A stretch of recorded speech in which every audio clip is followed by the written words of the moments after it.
Vote, El Paso voters will head to the polls tomorrow to decide the next city leader. It's the runoff election and some big races are on the ballot, including the mayoral race. Current sitting mayor Oscar Leeser is completing his final term and cannot run for re-election. That means it has come down to these two candidates you see on your screen. Businessman Renard Johnson and current sitting city representative for District 1 and attorney Brian Kennedy. This past Sunday on ABC7 Extra, both candidates discussed several important issues, including the future of downtown El Paso. You should be able to park and not worry about traffic from San Jacinto Plaza past La Nube all the way to the ballpark.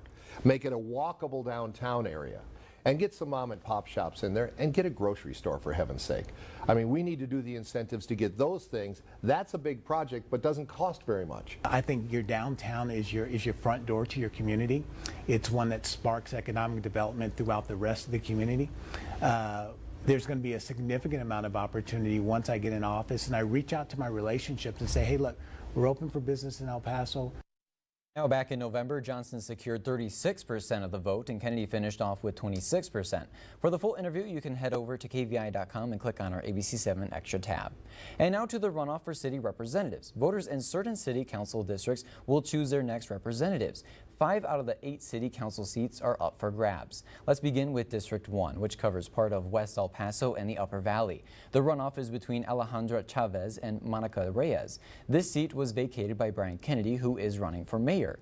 Next, in District 3, which includes the El Paso Airport area, parts of the East Side and the Lower Valley. Diana Maldonado Rocha and Jose Rodriguez are facing off. The seat was left open by Cassandra Hernandez, whose term was ending, but also decided to run for mayor. And now to District 4, covering Northeast El Paso. The runoff is between incumbent Joe Molinar and Cynthia Boyar Trejo. In District 5, which covers a part of Far East El Paso, the race is between Amanda Cunningham and Ivan Nino. Former Rep Isabel Salcido vacated this seat to run for mayor. And lastly, District 7, which covers a part of the East Side and the Lower Valley, Lily Limon and Chris Hernandez will face off in tomorrow's runoff.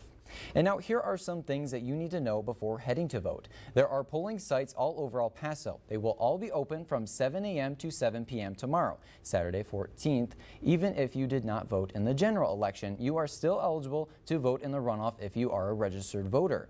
The El Paso County Elections Department has a feature called My Voter Dashboard, where you can check your voter registration status, plus get a personalized sample ballot. The Elections Department says runoff elections historically see a decline in voters. Now, it is important to head out to vote as there are very important elections on the ballot. And make sure to stay tuned to our runoff election coverage tomorrow on ABC7 at 5 and at 10.